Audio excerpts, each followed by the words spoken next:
సుమన్ టీవీలో మీ business promotions కోసం ఈ కింది నెంబర్ను సంప్రదించగలరు.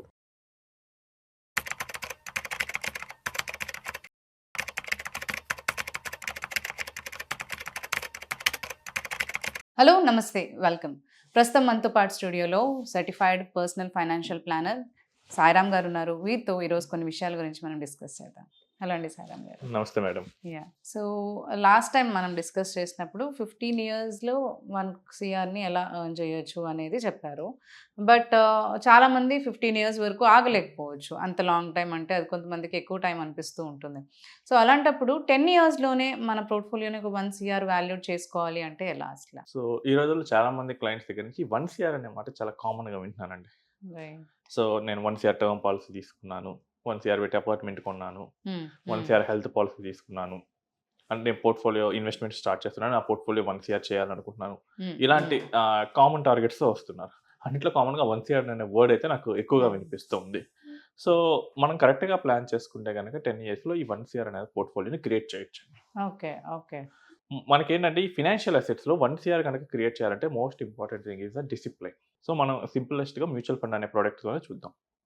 ఫినాన్షియల్ అసెట్స్ అంటే గోల్డ్ కూడా ఫినాన్షియల్ ఫామ్లో రావచ్చు, మ్యూచువల్ ఫండ్స్ రావచ్చు, సో లేదా బ్యాంక్ ఎఫ్డీస్ రావచ్చు. Bank FDs it's very simple. మీరు 50 లక్షలు పెడితే 10 ఏళ్ళకి ₹1,00,00,000 అవుతుంది. అది కాకుండా మనం మ్యూచువల్ ఫండ్ పరిభాషలో తీసుకుంటే 1 CR ఎలా చేయొచ్చు. మనం మ్యూచువల్ ఫండ్లో 2 రకాలుగా ఇన్వెస్ట్ చేయొచ్చు. ఒకటి ఏక మొత్తంలో పెట్టుబడి పెట్టడం, దాన్ని లంసం అంటాం.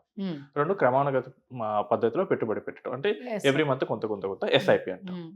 సో ఇప్పుడు ఎస్ఐపితో కనుక చూస్తే కనుక మీరు ఎవ్రీ మంత్ కనుక ₹36,000 మనకి ఈ డైవర్సిఫైడ్ మ్యూచువల్ ఫండ్ స్కీమ్స్లో కనుక ఇన్వెస్ట్ చేస్తూ వెళ్తే కనుక మీకు 10 ఇయర్స్ తర్వాత if you are able to get 15% return, మీకు 1 CR పోర్ట్ఫోలియో క్రియేట్ అవుతుంది. Okay okay. సో ఇక్కడ ఏంటంటే 36,000 ఎవ్రీ మంత్ చేయాలి. ఇలా చేయాలంటే మీకు ఫ్యామిలీకి కనీసం మీకు 1.2 lakhs అలా ఇన్ హ్యాండ్ అనేది ఇన్కమ్ అనేది ఉండాలి. ఒక 35 ఇయర్స్ పర్సన్ అట్లీస్ట్ 1.2 lakhs ఉంటే you can able to save 36,000 per month. ఇంకో 30-40,000 ఈఎంఐస్కి వెళ్ళినా మిగతా ఫ్యామిలీ ఎక్స్పెన్సెస్ సరిపోతుంది. సో ఇదేంటంటే కొంచెం డీసెంట్ ఇన్కమ్ ఉన్న వాళ్ళకి పాసిబుల్ అవుతుంది, అండ్ మిడిల్ ఏజ్లో ఉన్న వాళ్ళు కూడా స్టార్ట్ చేయొచ్చు. అంటే ఇక్కడ మనం 10 ఇయర్స్ పెట్టుకుంటాం. సో కొంతమంది ఏం చేస్తారంటే అంత ఒకేసారి ఇప్పుడు అయితే మేము స్టార్ట్ చేయలేము, నేనైతే కెరియర్ స్టార్టింగ్లో ఉన్నాను, లేదు ఇప్పుడే పెళ్ళయింది, మొత్తం మాకు ఫ్యామిలీ ఇన్కమ్ కూడా మేబీ 1 lakh అలానే ఉండొచ్చు, లేదు మేము అందరూ హైదరాబాద్లోనే ఉండాల్సిన అవసరం లేదు కదా, మేబీ విజయవాడలో ఉన్నాం, వైజాగ్లో ఉన్నాం, తిరుపతిలో ఉన్నాం, ఇక్కడ మాకు అంత ఇన్కమ్ రాదు. సో ఇప్పుడు ఏం చేయాలి? మీరు కనుక ₹25,000 మొదలుపెట్టి ఎవ్రీ ఇయర్ 10% స్టెప్ అప్ చేయండి. ఓకే. ఎందుకంటే ఆల్మోస్ట్ మనకి ఇన్కమ్ అయితే ఎవ్రీ ఇయర్ పెరుగుతూనే ఉంటుంది. యావరేజ్ 10% పెరిగింది అనుకుందాం. సో 10% చొప్పున మీరు వెళ్ళారు, అప్పుడు మీకు ఆటోమేటిక్గా 10th ఇయర్ ఎండ్ కల్లా మీకు 1 CR పోర్ట్ఫోలియో అనేది క్రియేట్ అవుతుంది. సో ఇక్కడ ఏంటంటే 25,000, తర్వాత 27,500, ఆ తర్వాత 30,000 చేంజ్, అలా ఎవ్రీ ఇయర్ 10% పైన పెంచుకుంటూ వెళ్తున్నాం. ఇక్కడ ఏంటంటే 25,000 చేయగలమా? నేను చాలా మంది దగ్గర చూశానండి, చాలా మంది ₹25,000 చిట్స్ వేస్తున్నారు. మార్గదర్శి, కపిల్ చిట్స్ ఇలాంటి వాటిలో చాలా మంది వేస్తున్నారు. సో వాళ్ళ ఇన్కమ్ చూస్తే కనుక 50,000-60,000 ఉన్న వాళ్ళు కూడా చాలా మంది వేస్తున్నారు. సో దాన్ని ఇంకొంచెం లాంగ్ టర్మ్కి పెట్టుకోండి. అందుకేంటంటే 48 months చిట్స్ అవి నేను చూశాను, 50 monthsవి. దాన్ని మనం 120 monthsకి పెట్టుకుందాం. ఓకే. సో 120 monthsకి పెట్టుకుంటే కనుక మనకి మోర్ పోర్ట్ఫోలియో మనకి 1 CR వైపు వెళ్ళడానికి ఎక్కువ ఛాన్స్ అనేది ఉంటుంది. ఇందాక ఏంటంటే పర్సంటేజ్ బేసిస్లో చెప్పాను. సో ఇప్పుడు పర్సంటేజ్ బేసిస్లో చాలా మంది ఏంటంటే అన్కంఫర్టబుల్గా ఫీల్ అవుతారు, ఎందుకంటే they don't have a clarity. ఇప్పుడు 25,000తో స్టార్ట్ చేసి 10% చొప్పున ఎవ్రీ ఇయర్ పెంచుకుంటూ పోవాలి. 6th ఇయర్ మీరు ఎంత చేయాలి? క్యాలిక్యులేటర్ లేదు, it's not a possible thing. ఈ కంఫర్ట్ కోసం మనం ఏం చేసామంటే మీరు 20,000తో స్టార్ట్ చేయండి అండ్ ఎవ్రీ ఇయర్ ₹5,000 పెంచుకుంటూ వెళ్ళండి. ఇప్పుడు క్లారిటీ ఉంటుంది, ఎవ్రీ ఇయర్ నేను కట్టాల్సిన 5,000 extra. So every year 5,000 extra కట్టుకుంటూ వెళ్తే కనుక, అంటే ఇప్పుడు 20,000, నెక్స్ట్ ఇయర్ 25, నెక్స్ట్ ఇయర్ 30 అలా కట్టుకుంటూ వెళ్తే కనుక సేమ్ 10 ఇయర్స్లో కూడా మీరు సాధించగలరు. లేదు ఇదేంటంటే ఇదంతా నేను చెప్పింది ఏంటంటే మంత్లీ ఇన్కమ్ వచ్చే వాళ్ళకి. మంత్లీ ఇన్కమ్ రాని వాళ్ళ సంగతి ఏంటి?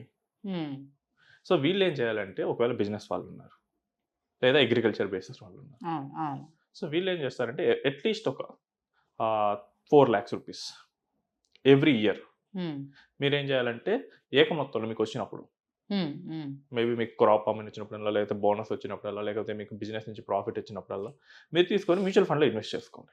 ఇలా అయినా మీరు సాధించవచ్చు.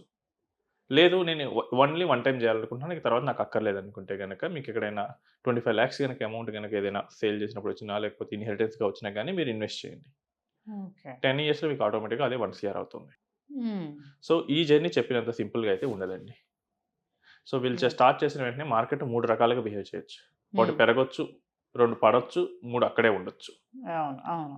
ఒకవేళ బాగానే పెరిగింది అనుకుందాం, వీళ్ళకి ఏంటంటే ఒక ఆలోచన వస్తుంది, మార్కెట్ బాగా పెరిగింది కదా, ఇంక ముందు ఏమైనా పెరగొచ్చా, మోస్ట్లీ పడే ఛాన్స్ ఎక్కువ ఉంటుంది కదా, నేను మళ్ళీ పడిన తర్వాత వస్తానని చెప్పేసి అమౌంట్ తీసేసే అవకాశం ఉంటుంది. ఓకే. అసలు మార్కెట్ పెరగలేదు అనుకోండి, అక్కడే ఉందనుకోండి, అసలు ఈ మార్కెట్ ఎప్పుడు పెరిగితే తెలియదు, కరెక్ట్గా పెరిగే ముందు నేను వస్తానని చెప్పి తీసేయచ్చు. ఒకవేళ మార్కెట్ పడింది అనుకోండి, దీనికన్నా నేను ఎఫ్డీ చేసుకున్నా బెటరు, లేదు గోల్డ్ ఇలాంటి సైమల్టేనియస్గా పెరుగుతుంది అనుకోండి, దీనికన్నా నేను గోల్డ్లో పెట్టుకుంటా, అలా వెళ్తారు.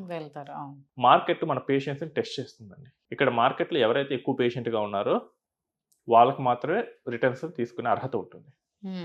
మార్కెట్లో ఒక సేయింగ్ ఉంటుంది, ఎవరైతే ఇన్వెస్ట్ చేసి మర్చిపోతారో వాళ్ళకి మాత్రం ఎక్కువ రిటర్న్స్ వస్తుంది, లేదా ఇన్వెస్ట్ చేసి చనిపోయిన వాళ్ళకి, బికాస్ వాళ్ళకి ఏం డిస్టర్బ్ చేయరు. సో అసలు మీరు మార్కెట్ని చూసినట్లయితే కనుక 2008 నుంచి 2013 almost 5 years market gave 0 return. Global financial crisis వచ్చి పడిపోయింది, మళ్ళీ అదే లెవెల్కి రావడానికి ఆల్మోస్ట్ 5 years పట్టింది. మధ్యలో వచ్చింది డౌన్ అయింది, వచ్చింది డౌన్, అలా జరిగింది. సో ఈ 5 years పేషెన్స్ టెస్ట్ చేసింది, but 6th year it self market మళ్ళీ రీబౌన్స్ అయింది. మనకు కావాల్సిన యావరేజ్ 12% రిటర్న్ ఆ 1 yearలో సెట్ చేసేసింది. అండ్ మోస్ట్లీ కోవిడ్ టైంలో కూడా అలానే జరిగింది. ఆ కోవిడ్ టైంలో అసలు పట్టం చూసి చాలా మంది అసలు ఇదేంటి, అసలు ఏం జరుగుతుంది and because no one has a clarity. Lockdown అన్నారు, అసలు కోవిడ్ ఎప్పుడు పోతుందో తెలియదు, అసలు ఏం జరుగుతుందో తెలియదు, భయంగా ఉన్నారు. But with in a month market started రీబౌన్సింగ్ back. And 2000s మీకు అమెరికాలో అయితే కనుక .com బబుల్ వచ్చింది. అప్పుడు ఏంటంటే అప్పుడప్పుడే మనకి జావా, పైథాన్ లాంగ్వేజెస్ ప్రాచుర్యంలో పొందే ఇంటర్నెట్ బేస్డ్గా మనకి ఎకానమీ అనేది ఓపెన్ అయింది. సో మీకు కనుక గుర్తుంటే కనుక 94 and 95 అమెజాన్ స్టార్ట్ అయింది. అంటే ఆన్లైన్లో ఈ కామర్స్ అంటే ఆన్లైన్లో వస్తువులు పెడతారు, డెలివరీ చేస్తారు, సేల్ అయ్యేంత అక్కడ జరుగుతుంది. సో ఇలా ఇంటర్నెట్ బేస్డ్ ఎకానమీ అనేది ఓపెన్ అప్ అయిపోయింది. సో అప్పుడు ఏం చేశారంటే ఫ్రాడ్స్టర్స్ ఏం చేశారంటే .com పేరుతో కంపెనీస్ యూఎస్ మార్కెట్లో లిస్ట్ చేసేవాళ్ళు. అసలు ఏం జరుగుతుందో తెలియదు, .com అనే పేరు ఉంటే కనుక కొనేసేవాళ్ళు 94 నుంచి ఆల్మోస్ట్ 2000 దాకా. సో 2000లో ఆ .com బబుల్ బరస్ట్ అయింది. సో .com బబుల్ బరస్ట్ అవగానే ఒకేసారి లాస్ వచ్చింది. Again it took 4 to 5 years. And ఎంత ఉంది కండి మీకు, మైక్రోసాఫ్ట్ ఇస్ ఎ స్టాక్ 1999 నుంచి 2016 వరకు $40 to $50 మధ్య ఆసిలేట్ అయింది. సో ఈ టైంలో కంప్యూటర్స్ పెరగలేదా? కంప్యూటర్స్లో కామన్గా వాడే ఓఎస్ ఏంటి? Microsoft. But it tested the investors patience. And 2016లో కట్ చేస్తే ఇప్పుడు $400 to $500 మధ్య ఉంది. సో మార్కెట్ ఎప్పుడు మన ఇన్వెస్టర్స్ యొక్క పేషెన్స్ని టెస్ట్ చేస్తూనే ఉంటుంది. ఎవరైతే లాంగ్ టర్మ్ బిలీఫ్తో ఉన్నారో వాళ్ళకి మాత్రం ఈ రిటర్న్స్ పొందే అర్హత ఉంటుంది. అదే నేను దగ్గర వచ్చే వాళ్ళ దగ్గర కామన్గా చూస్తున్నాను. అంటే వాళ్ళకి ఏంటంటే ఒక ప్లాట్ అన్యూజ్డ్ ప్లాట్ ఉంటుంది, సెల్ చేస్తా అంటారు. ఓకే అండి, మరి మీరు అనుకున్న ప్రైస్ వస్తే కనుక సెల్ చేయండి, సెల్ చేసిన తర్వాత రండి అంటారు. సో వీళ్ళు ఏంటంటే వెళ్తారు, మరి ఒక 6 months తర్వాత 1 year తర్వాత వీళ్ళు ట్రై టు ఫాలో అప్, అసలు ఏం జరిగిందండి ఏంటని చెప్పి. సార్ అనుకున్న రేట్ రావట్లేదండి, చాలా తక్కువ అడుగుతున్నారు అంటారు. చూడండి మార్కెట్లో ఈ రియల్ ఎస్టేట్ ప్రాపర్టీని అయితే వాళ్ళు అనుకున్న రేట్ రాకపోతే 1 year నుంచి వెయిట్ చేశారు, 2 years 3 years వెయిట్ చేసిన వాళ్ళు కూడా నాకు తెలుసు. బట్ అదే వీళ్ళు స్టాక్ మార్కెట్లో అసలు లేదు, నాకు నెగటివ్ కనిపిస్తుంది, నేను వెంటనే సెల్ చేస్తాను. మ్యూచువల్ ఫండ్స్ ఉంటే లిక్విడిటీ దీనికి ఉన్న ప్రధాన శత్రువు. అదే మళ్ళీ యాప్లో రోజు కనిపిస్తూ ఉంటుంది, అదే ప్లాట్ అయితే రోజు కనిపించదు. వీళ్ళు అమ్మాలనుకున్నప్పుడు మాత్రం దాని ప్రైస్ తెలుస్తుంది. అండ్ ఇంకొన్ని నేను సినారియోస్ చూశానండి, ఈ రియల్ ఎస్టేట్ ల్యాండ్స్ని జనరేషన్స్ కొద్దీ హోల్డ్ చేసిన వాళ్ళు ఉన్నారు. డెకేడ్స్ కొద్దీ దాన్ని నెక్స్ట్ ఆల్మోస్ట్ 30-40 years నేను ఈ ల్యాండ్ 30 years బ్యాక్ కొన్నాను, 40 years బ్యాక్ కొన్నాను అని కూడా నేను చూశాను. 30-40 years ల్యాండ్ హోల్డ్ చేశారు. అండ్ గోల్డ్ అయితే కనుక నేను చూసాను, ఇది మా అమ్మమ్మ చేయించింది, అదేమో నెక్స్ట్ జనరేషన్స్ కూడా ట్రాన్స్ఫర్ చేస్తారు. బట్ ఈక్విటీ విషయాలు అలా ఆలోచించరు. సో ఈ థాట్ ప్రాసెస్ వల్ల ఏమవుతుందంటే మనకి ఈ అనుకున్న ఈ గోల్ అనేది మిస్ అవుతుంది. 1 year, 1 year కదా, ఈవెన్ 10 years 100 years కూడా రీచ్ అవ్వచ్చు. So we have a client whose plan is getting 500 years and 1000 years. So వాళ్ళకి ఏంటంటే వాళ్ళు ఏమో ఒకేసారి ఆగర్భ శ్రీమంతులేం కాదు, they are also working. Both wife and husband is working in a good positions. కాకపోతే ఏంటంటే వాళ్ళకి క్లారిటీ ఉంది. So they understand real estate ఇక్కడ ఏంటంటే మనకి అనుకున్నప్పుడు లిక్విడిటీ రాదు. సో మనకి అనుకున్నప్పుడు లిక్విడిటీ కావాలి, మంచి రిటర్న్ కావాలంటే we have to go for and equities. So ఇలాంటి థాట్ క్లారిటీ ఉంటే కనుక we can able to achieve this return అండి. 1 year కాదు, ఎంతైనా మనం పెట్టుకోవచ్చు, దాన్ని ఎర్న్ చేయొచ్చు. మన మనసుని మనం కంట్రోల్లో పెట్టుకుంటే. కరెక్ట్. యా, థ్యాంక్ యూ అండి, థ్యాంక్ యూ సో మచ్.